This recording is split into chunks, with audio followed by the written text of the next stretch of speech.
A Monday edition of The Sweat is on your screen. Jesse Cofield, Emerson Lazia. You will hear our voices. You will see our face here momentarily.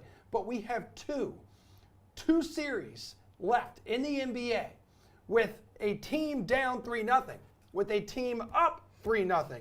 Very one-sided affairs in the Western Conference Finals, as well as the pathetic Celtics trailing the red-hot Miami Heat, the scorching hot Miami Heat. It's like you're on South Beach and you're sweating and there are lots of things to look at and you're uncomfortable at times, but it feels good.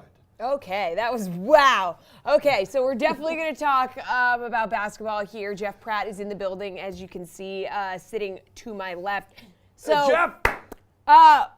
Jeff, one word Give to it to me. describe the Celtics' performance last night. One word. Pathetic. Yes. Putrid. Yes. Pathetic. Now you got to tell us. Embarrassing. Okay. That's a lot. That's more than one word. So you can, elaborate on that a little bit, but also where do you place the most blame for the Celtics being down 3-0? Do we have someone who's taken like more than 50% here? No. Okay. I don't think we have someone who's It's a taking more than full 50%. And that breakdown. tends to be the case for any fan base. Yeah. Specifically, obviously, Boston fans are very, emphatic. They're very invested in their teams. But with any team and their fans, when they collapse like this, the blame tends to be put on one person. We saw that with Philly last round. Doc Rivers got the blame, and I felt like he wasn't even necessarily the one who was at the most fault for them. But with the Celtics, I think there are three parts you can look at. I put blame on Brad Stevens for putting a 34-year-old rookie head coach into the situation, letting Will Hardy walk this offseason to the Utah Jazz, letting Damon Stoudemire walk to a college job halfway through this season, not replacing those guys, and not replacing the hole that Joe Mazzulla left, who was a third or fourth assistant on this team. So there's blame for Brad Stevens for failing to address that. If you don't set your rookie head coach up with veteran guys in his coaching staff, he's not going to succeed, period. And then there is blame for Joe Mazzulla because despite not having the right pieces around him necessarily in his coaching staff and not being experienced, the guy still has failed on multiple accounts so far this season. That's just how it is. He doesn't make the right adjustments. He's been outcoached drastically throughout 3 rounds in the postseason. He's been outcoached consistently through the second half of the regular season, and the guys just don't listen to him. And then finally, it's on the players because they don't want to show up. Usually a team quits after they go down 3-0 in a series. They came out and said, hey, we're going to make these adjustments. We're going to fight. We're not done yet. And they gave up pretty much immediately. Yeah. And that's been the case consistently throughout the season. So it's a 3-part in terms of blame. Okay. But yeah, it's ugly all the way around. I mean, I think it's an awful look when Mazzulla, like after the game last night, is admitting there's like this disconnect in the locker room. Like at this stage of the game, like what the hell is happening? And I know a lot of people, at least out in LA, want to place the blame of the Lakers being down 0-3 on Darvin Ham. So we have game 4 tonight. We have game 4 tonight. Denver looking to close this thing out and punch its ticket, its first ever ticket to the NBA Finals, correct? Yes. All right, so let's start in DFS. Who would your captain's play be? Yeah, first of all, this is not on Darvin Ham whatsoever. Okay. His guys aren't showing up in the fourth quarter. How is that his fault? But from a DFS perspective, I've got to go with Jamal Murray, who has been fantastic so far in the season. On another planet. As my captain. After taking a little bit of a dip in the second round against the Suns, he has really returned to Bubble Murray form. And I think in reality, we need to stop calling him Bubble Murray. Maybe we should just shift to calling him Playoff Murray, because this is who he is. The guy takes his game to another level in the postseason. He's racked up 60-plus fantasy points in back-to-back games. He had 54 in game 1s. Now, obviously, Nikola Jokic is incredible. The guy racks up 70-plus fantasy points on a consistent basis. However, I think the ability to save almost $5K by rolling with Jamal in your captain spot over Jokic provides a ton of flexibility. So that's the route I'm going. Okay. All right, let's look ahead to that Tuesday Boston-Miami game. We won't have you here tomorrow. We'll have baseball on Tuesdays with Jared. Is this the spot where you got to take a Celtics player in your captain spot because backs are against the walls, it's do or die? I think so. I think so. And I think there's a chance that Jaylen Brown specifically will be under-rostered in this game, at least compared to his usual percentage. He's been absolutely horrible through 3 games. There's no way around it. He shot 2 for 20 from behind the arc. And for those of you who don't want to do the quick math at home, that's 10% from 3 for one of your superstars. However, he did say in his press conference yesterday, despite giving up in that game, that he's going to fight to the end. I think there's a chance he comes out, takes 25 plus shots tomorrow night, and has a great game, at least from an individual stats perspective. And there are obviously external factors that play into his motivation to show up tomorrow. It's pretty much a foregone conclusion that the Celtics will offer Jaylen Brown the Supermax, and he will sign it the second he's eligible because he took a bit of a discount on his last contract. That being said, he's been horrible so far in this series, and Boston is, right up against the numbers from a financial perspective. They dipped deep into the tax, much deeper than they have historically. The new CBA is going to prevent teams that spend a lot of money from spending more money. So he's got to show this team that they're worth it, that he's worth it from a financial perspective. All right, dude, over on the DK Sportsbook, when we talk best bet for tonight's Game 4 between Denver and LA, what do you like? Because if you do like the Lakers, or the Nuggets rather, to close this thing out, plus 135 on the money line right now. Yeah, this is pretty straightforward. I'm rolling with the Nuggets to cover and, honestly, on the money line as well. Heading into this series, the Lakers had not lost a game at home in the playoffs. They were 6-0, and I was among the people who were expecting that trend to continue. In Game 3, obviously, that didn't happen. It feels like it almost doesn't matter what happens for the first 40 minutes of the game. The difference in the level of late game execution between this Los Angeles team and this Denver side is massive. And you can put that on coaching if you want. But you've got LeBron James, one of the greatest players of all time on your side, and he's consistently faltering down the stretch. Not just faltering, but taking ill-advised shots. The other guys aren't showing up. Jamal Murray is greatly outperforming him down the stretch in these games. Denver's the best team in basketball right now, with all due respect to the Miami Heat. That's not a shot at them. But after really faltering down the stretch of the regular season and limping into the playoffs, this Nuggets team has looked like a wagon for the entirety of the postseason. As good as the Lakers have been since the trade deadline, they're simply outmatched here. They don't have the talent to compete with Denver. It feels like if the Nuggets come out strong in Game 4, they'll just roll over and call it. All right, Tuesday, Boston, Miami, Game 4. Celtics are 2-point dogs. That is the first time this postseason that they've been underdogs. What's your best bet in this one? Yeah, I'm not looking at a money line or spread bet. I understand if you want to take Heat money line in this one. I think it's fair to assume they could close out the series. But who knows with the Celtics team who's going to show up? They've been so inconsistent the entire season in situations like these. So this one's pretty straightforward for me. I'm going Jimmy Butler over 1.5 steals, a defensive prop. He's racked up at least 2 in all 3 games of this series. He had 6 in Game 1. Calling the Celtics team careless on offense would be a huge understatement. They've had 15 turnovers in each of the 3 games in this series, and it really feels like it should be more, having watched them. Whether it's horrible passes, setting illegal screens, or just forgetting how to dribble, Boston beats themselves with these turnovers, and Butler has been more than happy to take advantage of it. I expect that to continue. All right, man. We wish you well. Thanks for coming in and braving the elements, the mental hurdle you must overcome to talk about the Celtics. Of course. Thanks, dude. All right, Mike McNancy's actually going to join us coming up later in the show. He's going to weigh in on what the hell is happening to Boston right now.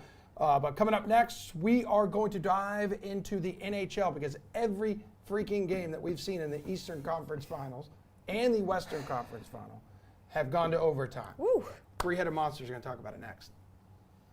Yo, DraftKings, y'all got the most ways to bet on NBA players. I'm hyped. Hitting props, that's my dog. Stack up buckets, blocks, and boards on my boy? Or superstar going one-on-one against another superstar? Oh, it's on. And all these bets are on my man's dedicated page?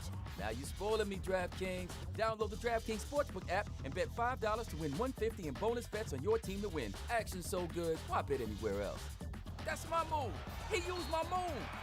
You know, betting without a game plan is a little like skating a giant ramp without helmet and pads. I wouldn't risk it. And I wouldn't bet without a game plan. DraftKings Sportsbook provides you with tools to set a realistic budget and time limits, so you're ready to bet responsibly. Download the DraftKings Sportsbook and Casino apps to learn more about how you can practice safe bets.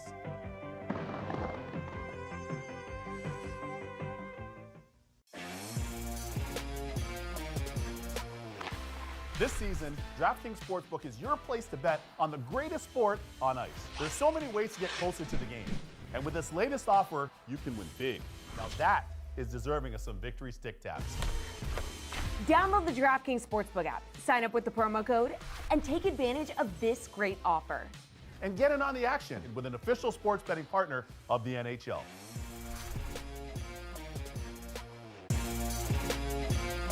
With DraftKings Daily Fantasy Sports, you can play for millions with a lineup full of big NBA stars. Maybe you throw in a three-point specialist that's been around the league, seen a thing or two. You know, if you want. Download DraftKings and play for your share of millions. Action's so good, why play NBA anywhere else?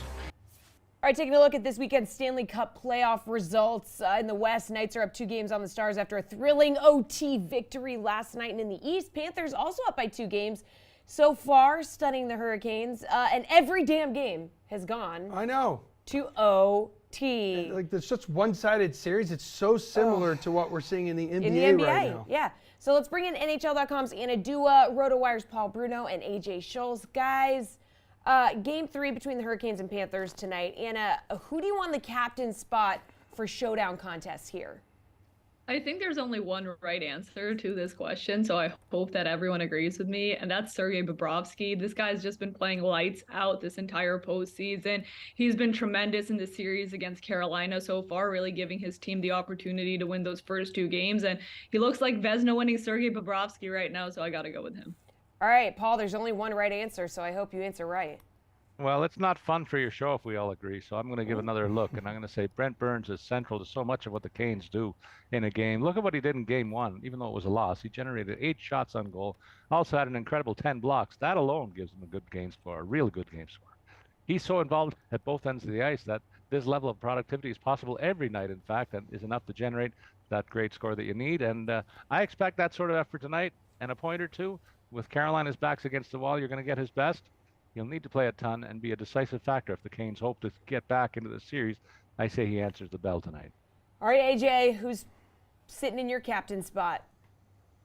Well, I have to agree with Anna here. It's really hard to argue against using Sergei Bobrovsky at this point, given his ridiculous numbers through the first 2 games.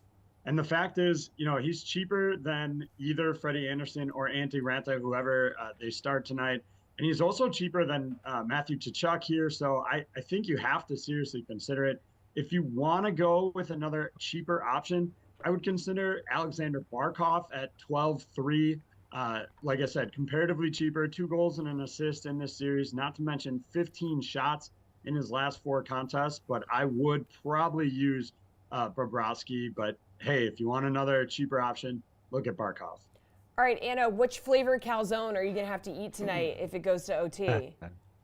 You guys know they're like just pizzas that you roll up and call calzones, What? right? No, you're That's cheating. cheating. You are cheating. I have never been more disappointed in you in my That's not a entire freaking calzone. life. Come on. Boy, it's like my personal calzone because it's just like that is what a calzone is. It's a concept, not a food. So you've made this You're a not thing. wrong. You've made this a thing, though, right? These games go to overtime, and you start stuffing your face with your own personal calzone. That's exactly what happens. Like the second the game last night went to OT, there was 10 people who were like calzone now. So I got to do it. I'm committed. Wait a minute. So, like, a few days ago, would that game go 3-4 overtimes? Did you have to eat a calzone for each individual overtime frame? So I was allowed to go home after the first overtime. Oh, nice. By the way, watch it, guys. Stanley Cup Central on the NHL's YouTube page during every single game.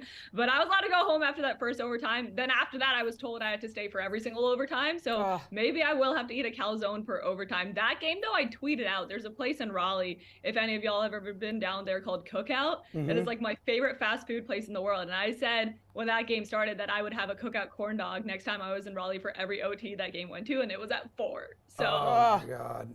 I know. I love a good corn dog. There is no doubt about it. Okay. Paul, I also would love a captain's play from you for tomorrow night's game between Dallas and Vegas. Dallas is another spot, but at least they're playing at home, and they got to get back in the series. I think they'll do it behind their top sniper, Jason Robertson, scoring a goal in each of the first 2 games of the series, really out of the slump that he started the playoffs with in terms of goal scoring. Only 5 shots on goal in total, though. That's a bit notable.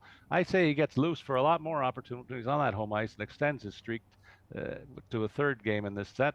Robertson is that big body sniper that I really usually hang my hat on, figuring that he's going to get to the scoring areas and will be productive once he gets there. So I'm looking for a big night for the big winger. AJ, which side are you looking at for your captain? I'm going to go with one of the Golden Knights here in this one and look at Jonathan Marchessault here. He shouldn't be quite as expensive as the netminder, so you'll get some roster flexibility from that standpoint. 6 goals and 4 assists in his last 6 contests, and he's producing in bursts. He's either multi-point effort or no points, so kind of a boom or bust play, but I expect another big game from him in this game 3. All right, Anna, talk to us. I feel like if you're choosing to go with the netminders, you got to go with Jake Onger. I know he wants to come back in this game, and I really think Dallas is probably going to put in a strong effort in game 3 just based off of the way they've responded after losses before. But if you're looking at skaters, I feel like there's no better option right now than Rupe Hintz. No matter how expensive this guy is, he's been lights out this entire postseason. He's my favorite for the Conn Smythe if Dallas ends up winning the Cup. 22 points, leads all skaters, 10 goals. He's impactful on every single play, every single night for the Dallas Stars. And if they get any points on the board, Rupe Hintz is probably going to be a part of it. All right, AJ, straight up, just want to ask you who wins this Carolina-Florida game? Yeah, well, I think Anna's going to have to probably eat some more calzones because I would expect the series to keep going to OT. I will take the Hurricanes, though, in this one. They can't fall down 3 games. I know they're on the road in Florida, but it's a must-win game for the Hurricanes, and they'll push back in this one and get the win. Anna, I'm so sorry for your calzone consumption. What do you think? I know it's killing my diet, guys. I don't want to say it. I really don't want to say it because everyone knows how much I love the Carolina Hurricanes. But I'm getting like flashbacks to the Toronto series right now. It seems like Matthew Tkachuk, Sergei Bobrovsky, and the Florida Panthers are on an Anna Dua like revenge tour, just eliminating every team I care about. I could see them going up 3-0 with the momentum they have in this one tonight, just because they're the stronger team. But I think the Canes get one in Florida. It's coming back to Raleigh for sure.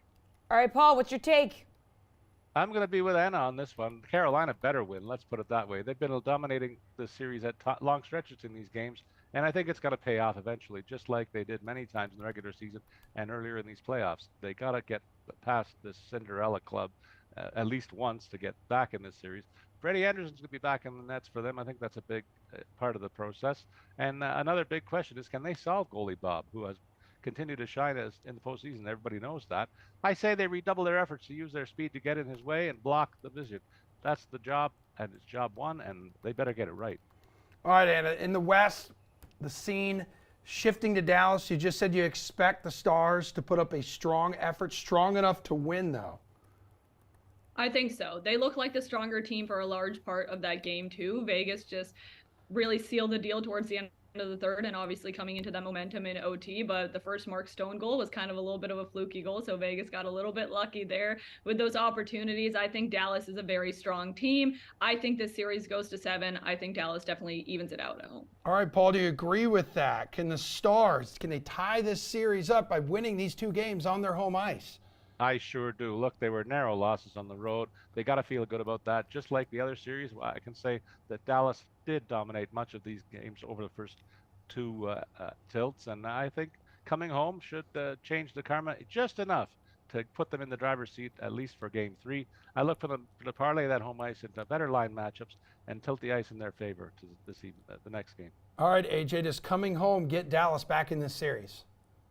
I absolutely think it does. You know, these OT games are so close. They're so tightly contested. One bounce here, one bounce there. And, you know, we could be looking at Dallas up 2-0 in this series. So I think they come home. I think they get one in this one.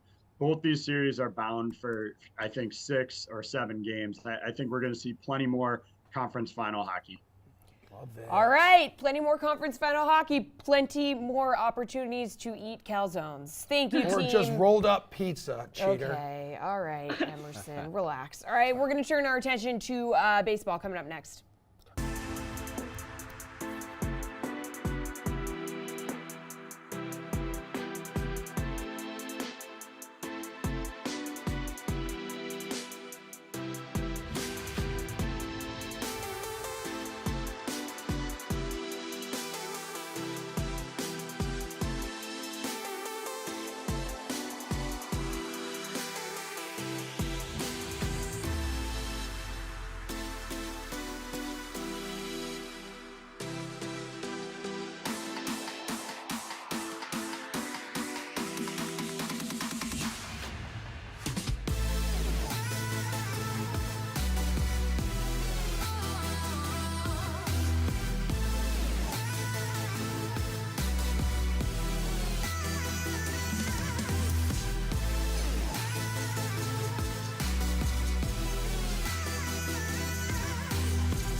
All right, we got baseball Yeah, today. About 7 games Yes. on the main slate tonight. And what do we do in terms of DFS and Sportsbook? We do not know. So let's bring in the experts. That would be DraftKings contributor Tanner Kern and RotoWire's Eric Halterman. Fellas, doing a little MLB cover the bases, getting your best DFS and Sportsbook plays. So let's start at first base with your favorite DFS pitcher on the slate. Eric, what do you think? Are you going to pay up here? Yeah, I am, and maybe I'm going to pay up in a direction that a lot of people are going to pay up. But Luis Castillo at 9,200 versus the A's is something that I can't turn down. The A's have been surprisingly respectable on offense overall this season, but they're not a good lineup by any means.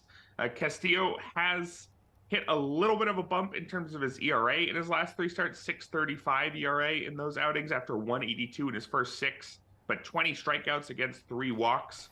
In that recent slump suggests it's not really much of a slump. And the shape of Castillo's season this year is actually quite interesting because normally he slumps early and it's because his velocity is down. His velocity was a little bit down in the first month again this year, but he wasn't slumping. It turns out that the slump is happening right as his velocity is returning, but with the underlying numbers still being fine, I think he's still one of the best pitchers in baseball facing one of the weaker lineups. Even if everybody else is on him, I want to be on him as well here. All right, Tanner, what's the play here? Are you eating the chalk with your pick too? No, so I'm actually going to take Bailey Ober at $8,100 versus the Giants tonight. You're getting ace quality stuff with Ober for about $1,000 to $2,000 less than an ace. You look at Christian Javier tonight, he's priced at $10K, so Ober is a steal. 6'9", 260 pounds. He looks like he's right on top of you when he's throwing the baseball. This has led him to a 3-0 record, 1.7 ERA with a .96 whip. And in 30 innings, he has 28 strikeouts with just 22 hits allowed. So I really love that. The Giants don't have the best offense in the world, but they do hit homers. They're 6th in baseball in home runs with 65 bombs on the season. But when you look at Ober, he does keep the ball down in the zone and limits the long ball. That's another reason to love him. 21.3 fantasy point average this season. I think he's in for another big night tonight against an inconsistent Giants offense. So look for Ober to be a great steal at a very fair price. All right, dude. Tanner, take us to second base. Favorite DFS infielder. Who are you looking at? So I love Freddie Freeman tonight at the Braves against or Freddie Freeman, the Dodgers going home to face the Braves, I should say. 8-21 his past 5 games, 3 doubles, a triple, and a home run. He's been really good. Also has 6 RBIs over the span with just 2 strikeouts, seeing the ball well. And being back in Atlanta tonight, I think he's going to be emotional, but it's also a good time to show up. There's no better night for him to make a statement than tonight. And he's going to face Charlie Morton as well. Morton hasn't been great, 47 hits allowed in 47 innings with a 1.37 whip. And on top of that, too, Freeman kind of owns Morton in his career, 8-15 with 2 home runs over that career. So it's a prime matchup for Freeman and a lot of Dodgers as well against Morton. All right, Eric, where you going? Yeah, I'm going to go quite cheap with this one, all the way down to 2,200. It's Tristan Casas. Really, it's because I want to stack many of the Red Sox against Jaime Barria tonight, who has a 1.96 ERA, but that's come in relief. He's been an unremarkable swingman for years, 4.45 ERA over the last 4 seasons. His strikeouts are up a bit this year, so maybe he's figured something out, but only to league average level. Tristan Casas, he's hitting 180, as you can see right there, which makes him not the most exciting player to use, but under the hood, things seem more or less fine, especially recently. Last 15 games, his strikeout rate is down under 20%. And if he's not striking out much, there's a lot left to like because he walks all the time, 16% walk rate for the season, and he hits the ball very hard when he hits it, 14.1% barrel rate. I like a lot of the Red Sox. The other guys are priced appropriately, much more expensive than Casas, and again, his 180 batting average, but it's going to get better, and it's going to get better against pitchers like Jaime Barria. All right, favorite DFS outfielder, Eric. Are you going to be going down the board here too? Somewhat, not quite as far down to 3,300 and Michael Harris. And if you liked a 180 batting average, how about a 171 from Harris? So we're really going with some confident performing players to start our week here. Not sure how we end up on both of those guys. Harris has dropped down the lineup, and that's really the only thing that I care about in his slow start, because under the hood, a lot of it seems more or less fine. I mean, the surface stats are terrible because he's got hitless his last 5 games because he's only played 25 total games. Remember, he missed some time with a back injury, so his sample sizes are still early season level for a lot of players, whereas a lot of guys are moving into mid-season size samples. Underlying numbers for him seem fine. He's hitting the ball marginally less hard, but his strikeout rate is down about 6 points, and his walk rate has nearly doubled. You drop a batting average on balls in play from 361 last season to 203 this year, and your numbers are going to look a lot worse. I think he's going to be just fine, and I think when you can get a talent like him at 3,300, you got to go for it. All right, Tanner, who are you looking at? So by taking a pitcher like Ober, it gives me a little more room to work with. So I am going to pay up here in the outfield. Ronald Acuna for $6,500 is a great matchup against Gavin Stone of the Dodgers. Acuna is a great matchup against any pitcher, quite frankly. But when you're going against Gavin Stone in his second career start, it's even better. Stone got lit up by the Phillies in his first start of the season, gave up 8 hits and 4 earned runs over that span. I do like what the Phillies have in their lineup. They haven't been super consistent, but it's nothing like the Braves. I think Atlanta's going to be scoring a lot of runs tonight, and that starts with Ronald Acuna. Acuna's batting .344 on the season with 11 homers and a 1.03 OPS, which is 4th in baseball. So again, this matchup is great. I got to take it tonight. All right, gentlemen, as we continue to cover the bases, we now head home. Tanner, best bet on the DK Sportsbook. So I'm staying in Atlanta. I'm going to take the Braves team total over 4.5 runs against the Dodgers. Again, it's not a good matchup for Gavin Stone. He's going to be in for a rude awakening tonight against this Braves lineup. They're 5th in Major League Baseball in runs scored and 2nd in homers behind the Rays. They have Ronald Acuna hitting the ball out of the yard. They have Matt Olson. They have a lot of guys who are delivering. I want to stay away from the money line here. I do think the Dodgers are going to get to Charlie Morton as well. So look for an over in this one, but I do think the safer play is the Braves team total. They're going to get to the pitcher early here and score a lot of runs. Easy E, your baseball bet du jour. Yeah, I'm going to go with a pitcher prop. Let's take Zach Wheeler to get more than 6.5 strikeouts. That's at -120 against Arizona. And Wheeler started the season a little slow, as I kind of wasn't surprised to see with the Phillies coming off a very long playoff push last year. Wheeler presumably was just kind of tired, didn't have his best first few starts, did strike out 7 in his first, but then 5, 6, and 5 in his next 3. But since then, 11, 7, 1, 5 would have been an under, but then a 7 and an 8. So 4 of his last 5, he has hit this over 30% strikeout rate against a walk rate under 5% over those last 5 starts. He's been pitching very well lately. I think he gets to 7 strikeouts again for the 5th time in 6 starts tonight. All right, good stuff, guys. Appreciate it. Mike Mitnansky is going to join us next for our Monday Mutt Stack. We're talking Preakness and what the hell is going on with the Celtics.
Time for one of the highest rated segments in the Sweat's history now. Wow. And that's every Monday we're bringing on our boy, Mike Mutnansky, for a little Monday Mutt Stack.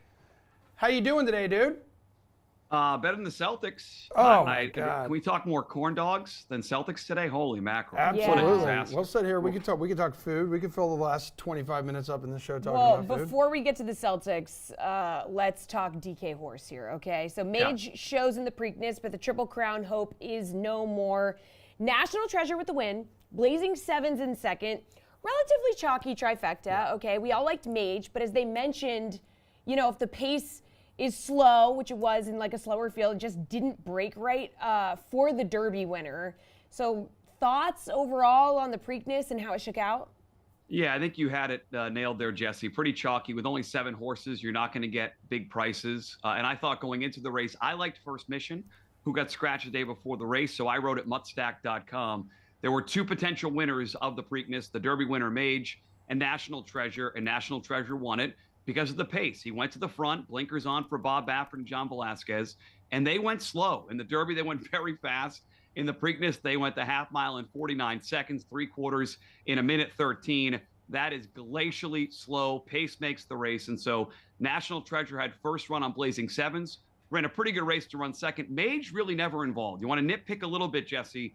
I'd say that the jockey Javier Castellano should have been a little bit more involved given the slow pace in that race. But National Treasure, easy up front, he wins. And so no Triple Crown on the line in Belmont 3 weeks from Saturday. I was rooting for it, but we don't get it in 2023. Yeah, how's that field shaping up right now, Mutt? It's early, but I would say, okay, better Belmont field right now, Emerson, than the Preakness field. Even with the Derby winner's probably not going to run there. Preakness winner is pointing there, and some of the Derby also ran to the way back. Better field than Preakness, but not a great Belmont field 3 weeks out. Okay, so whatever we see there, I guarantee you is going to be better than what we've been seeing out of the Celtics. Absolute no-show last night, Mutt. How the hell did they end up in this 3-0 hole?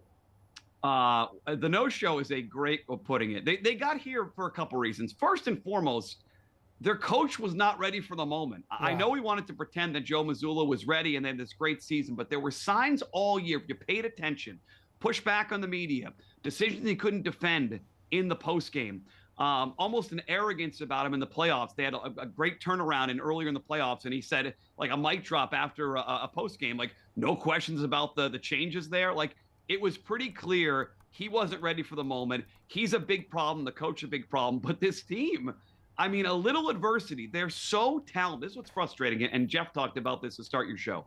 They're so talented, guys, but they have no guts. No guts whatsoever. A little adversity, and they just wilt. And I don't know if that's because they don't trust their coach. They're afraid of Jimmy Butler in the heat.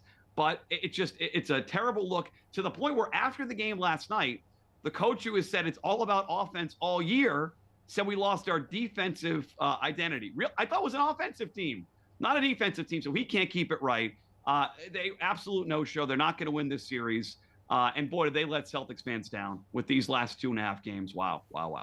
But should they move on from him, as crazy as that sounds? Yes. I'm sorry. I know they gave him an extension. They took the interim tag off him, but he's not ready. Yeah. Like, I think it's pretty clear now that the players don't trust him. Does that get better from year 1 to year 2? He seems like a nice guy, but the coaching staff was not prepared to go up against Eric Spoelstra and the Miami Heat unless Emerson, Tatum and Brown say, if you're going to, let's see you build with those guys going forward. Okay. And again, that's a question mark. If those guys say we want Joe back, you consider it. But if they're like, yeah, we're okay with a different coach, one of the guys that got fired, he absolutely has to go. And the ownership has had very high expectations for this team. To get knocked out with this setup they had in the Eastern Conference, I will not be shocked if they move on from Joe Mazzulla after the season. Damn. All right. What's your best bet for this Celtics Heat game on Tuesday? I mean, are the Heat going to put them out of their misery? You said the Celtics are not winning this series, but is this where it ends? Yeah, this is tough. I saw this on the email from producer Andrew and thought, well, what can you bank on in this game? I thought Jeff's take on Jimmy Butler over 1.5 steals makes sense. I can't bet the game outright, even the Celtics getting a couple points. I don't know. I can't trust them, even backs against the wall. I can trust Jason Tatum. I still think he is an ultra-talented player, top 5 guy in the NBA. An elimination game for them. DK Sportsbook has this point total of 30.5. It's been that way for much of this series. I'll lay the -110. Give me the over on Tatum points at 30.5 to show something in Game 4 tomorrow there in Miami. Do you think the Lakers show something in Game 4 tonight against Denver? The Nuggets are looking to close this thing out, and as we've mentioned multiple times in the show, punch their first ticket to the NBA Finals. Yeah, I have more faith in the Lakers having some fight in this Game 4 than I do the Celtics. And because of that, I'll play the Lakers in the first half of this game. You know, before Game 3, the Lakers had not lost a game at home in the postseason, a really good home team. I could see a scenario where they come out, have a big first half, win the first half, and even if the Denver Nuggets make it a competitive game in the second half, they still win the game in the first 24 minutes. Give me the Lakers -2 at DK Sportsbook in the first half tonight. It was 1.5. I saw it at 2 a little while ago. At the Lakers, in the first half to keep it competitive, and we'll see after that. But they should show up with a requisite effort here in the first half of this game. All right, Mutt. Playoff overtime hockey. Best thing in sports, right? I love it. All right. We had 2 more OT games over the weekend. Luckily, they wrapped up with just 1 extra period, unlike Game 1 with Florida and Carolina, which saw 4 of them. So what side of the debate are you on? Keep the OT rules as they are, or do we need to change them? What do you think? I'll be labeled as a casual here, guys, by the NHL diehards that watch the show every single day, but it's time for change. I mean, what are we doing? Now, I would change a lot of things in sports. I'd train the Triple Crown in horse racing. I would have like positional players pitch in extra innings of baseball. Let's have some fun there. Home run derbies to end games. Wild card, fine with me. Like, yes, let's go 30 minutes, 2 15-minute periods, 30 minutes 5-on-5. After that, we're going to 4-on-4. Like, we can't sit around for 6 hours to complete a hockey game. You get more scoring chances in 4-on-4. There's more excitement, more open ice in 4-on-4. So I'll go 30 minutes 5-on-5 to sort of placate the traditionalists. But after that, Emerson, Jesse, I want 4-on-4 open ice. Next goal wins. Who says no? Let's go. All right. I mean, did you see Brooks Koepka won PGA yesterday? Yep. Fell asleep. Big Panthers fan. Fell asleep on his couch watching that 4 overtime game like Thursday night, and then woke up Friday and shot like a 67 or something like insane like that. It's a hell of a performance by Koepka though yesterday. Did you watch any of that golf? I watched the golf. I was rooting for Brooks to get it done. He helped me out in some DK lineups yesterday. And it was fun to sort of root with the course down the stretch in that thing. It was fun to watch guys stink at golf. I stink at golf. I know you play golf for charity. I don't know if you stink or not. I'm bad. So to see really good golfers go like 5, 6, 7 over and around, I'm rooting for that like a U.S. Open. So very enjoyable weekend at the PGA. Excellent. Love that. What else is in the stack right now for the week? Mudstack.com. Yeah, Emerson, I think Mudstack.com is going to keep an eye on that Celtics thing because I'm not going to be surprised if they get swept out. Some major changes here. They've got to decide on Jaylen Brown in the next couple of weeks, the Supermax that Jeff talked about. So I'll be looking at that to see if they do make a move on the coach, as we talked about. Could it happen as soon as this week? There's a bunch of coaches out there. If they feel like the team quit on them, I think the Celtics coaching thing is a major story, both locally and nationally, once they get eliminated by Miami, and they will at some point this week. All right, thank you, Mutt. Love having you on. A You're Monday best, Mutt. tradition, Bye, unlike guys. any other. We're going to keep the Brooks Koepka talk going. Our PGA dudes will join us next and talk about him capturing his 5th major at the PGA Championship.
For the second straight major, Brooks Koepka takes a lead into the final round. Pretty cool, right? Only this time, he would not cough it up, not even in the face of a stiff challenge from Victor Hovland, nor a late run from Mr. Consistent, Scotty Scheffler, who's world number one once again, officially joining golf's upper echelon, capturing his 5th major at the PGA Championship at Oak Hill. Let's talk about it with DraftKings contributor Jeff Ulrich. Jeff, why do majors bring out the best in this guy's game? Look, I mean, I think Brooks Koepka heads into a major and he thinks, oh, I'm the best player in golf. This is my time to crush the competition. And I think lately, not lately, over the last decade or so, Rory McIlroy goes to a major and he thinks, oh, I'm the best player. I better not screw up this week. So to me, it's just two different mindsets. Brooks is great. I don't think he's this much better than Rory McIlroy, that he's got 5 majors and Rory has none over the last decade, but that's the way it's worked out. And I think a lot of it is just mentality. Brooks comes to majors and, this is the time when he just thinks that he should be dominating, and he does. We could get into a little minutia stuff. The setups, certainly Brooks Koepka is long off the tee, but, and sets up well for these PGA Championship setups, which he's won on 3 times now. So there's something to that. But at the same time, there's a lot of players who hit it big off the tee. There's a lot of players who are good iron players, and they don't perform with anywhere near the consistency that Brooks Koepka does in these type of events. Brooks is just a guy who absolutely just lives for the big moment, in my opinion, and you just can't teach that kind of mentality. So I think a lot of it is just personality based. And also you're dealing with a very underrated athlete, what I would call. I mean, I think Brooks Koepka, because he doesn't win or sometimes just have that, warm, fuzzy personality that a guy like Rory does, he just doesn't get the same kind of coverage as well. So Brooks Koepka in some ways still underrated. It's just as long as the PGA and US Open keeps putting out these tougher kind of setups where I think a lot of the top players sometimes just get in their own heads, he is going to have a very good chance at these 2 events. Well, he's plus 1,400 right now, 4th best odds to win the US Open next month. Seems a little big to me, to be honest. I mean, for a player who has now won 5 PGA and US Opens combined, and won that event back to back. So. Yeah, and he's healthy too. It was a hell of a comeback for him. Like, he reportedly had buyer's remorse there a little bit for joining LIV, and now he's kind of getting the best of both worlds. He got that $100 million signing bonus, and now he can pop into the majors, and now he's healthy and he's going to compete, and he's going to keep winning. Yep. Well. But in terms of storylines, although it was cool to watch Brooks do that, you can't top Michael Block here. Oh, right? my God. It was incredible. I mean, a true Cinderella story, Jeff. We're all blockheads, Jeff. That ace yesterday. I mean, if you told me, I mean, I know the writers are on strike right now, but if you told me that a Hollywood writer wrote this, I would believe you. Yeah, I mean, it's Bill Murray and Caddyshack. It's a true Cinderella story. I mean, it's it's him hitting from the shack and winning the major. But I mean, look, it's a great story. It's really cool. I'm glad for Michael Block. He's gotten some invitations now into some PGA Tour events coming down the road. The Canadian Open threw him an invite, which I don't mind. He's in the field this week.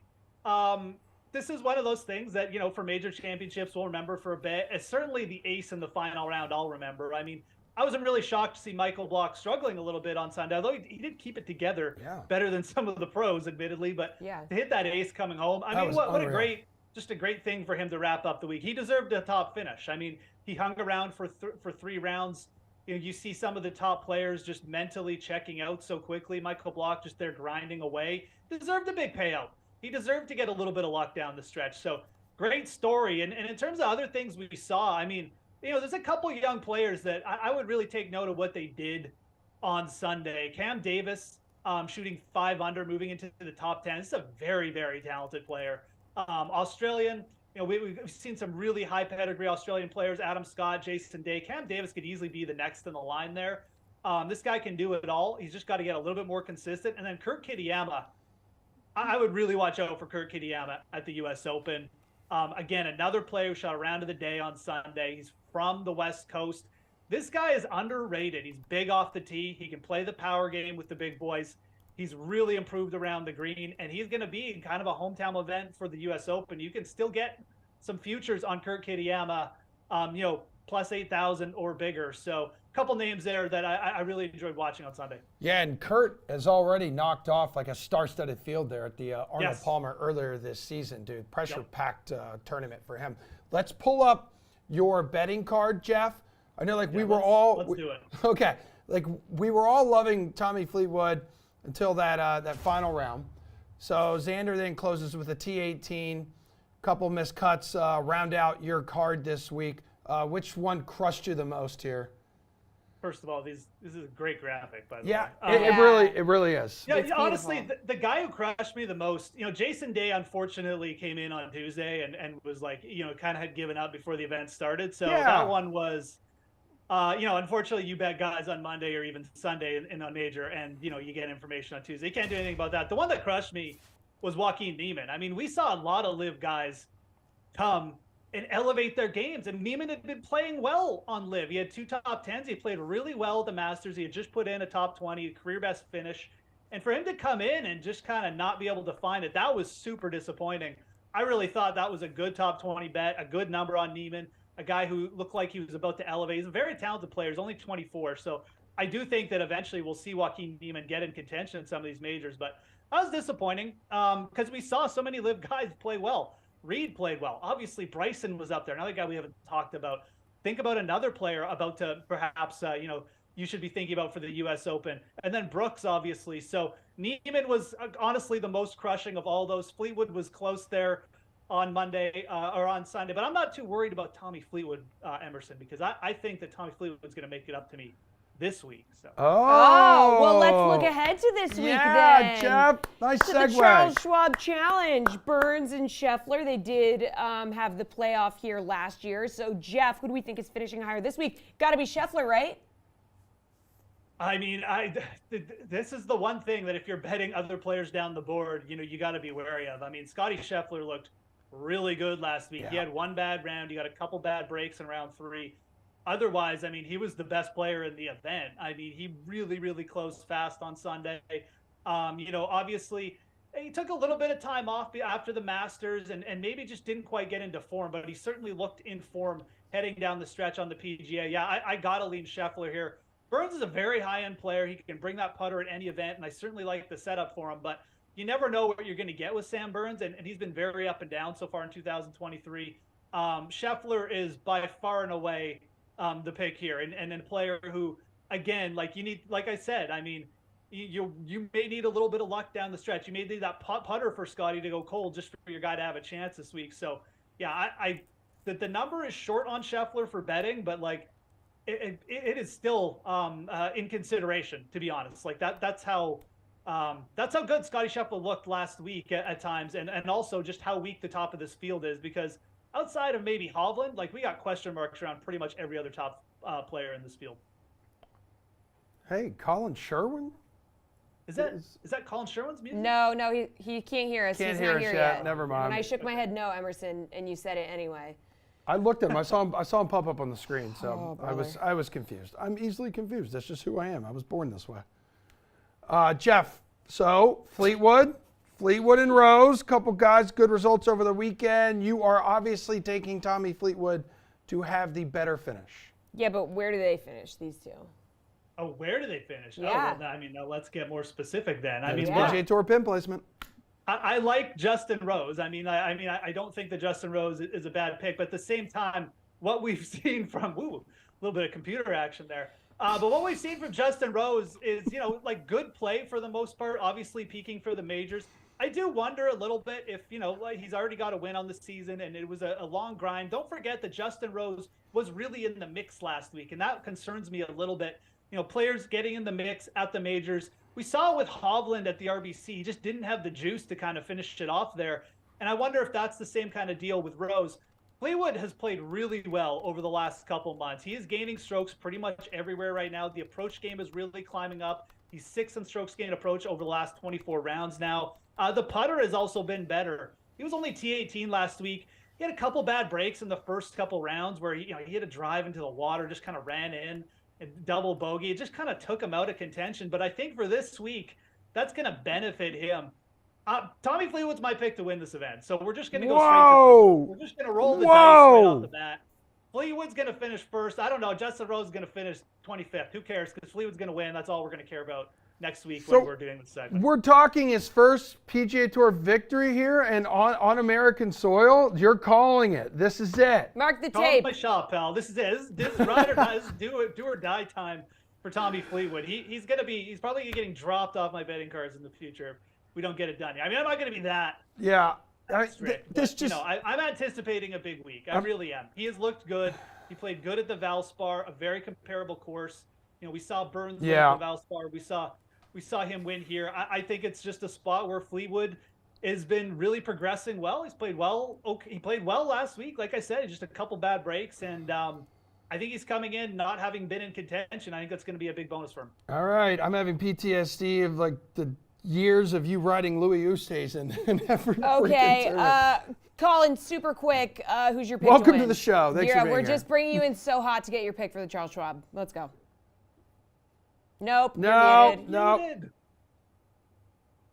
No. Nope, we can't hear you. All I'm right, here. Yeah. I miss you guys so much. I even got a Dunkin' Donuts for my Boston friends. I love you.